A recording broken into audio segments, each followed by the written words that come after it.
Hello नमस्कार दोस्तों, कैसे हैं आप लोग। उम्मीद करता हूँ ठीक ही होंगे। आज मैं बात करने वाला हूँ पावर स्टार पवन सिंह के बारे में। जी हाँ, पावर स्टार पवन सिंह का एक और नया ज़बरदस्त गाना आप लोगों की बहुत ही जल्द आने वाला है।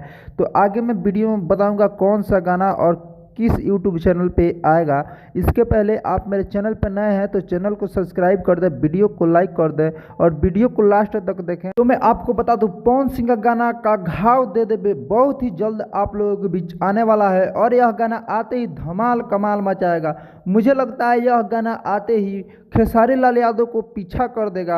आपको क्या लगता है? अपना राय नीचे कमेंट बॉक्स में कमेंट करके ज़रूर बताएं और अपना जब भी यह गाना है अपना प्यार दुलार दिखाए। और खेसारी लाल यादव का तबला गाना सुपर डुपर हिट रहा, उससे भी आगे इस गाने को लेके जाएं। और आप पवन सिंह के फैंस हैं तो इस गाने को प्यार दुलार दें और मेरे चैनल को सब्सक्राइब कर दें और वीडियो को लाइक कर दें और बेल आइकन को भी दबा दें, ताकि जब भी मैं भोजपुरी का कोई न्यू अपडेट आए मैं अपने यूट्यूब पे डालूँ तो आपके पास नोटिफिकेशन पहुंचता रहे।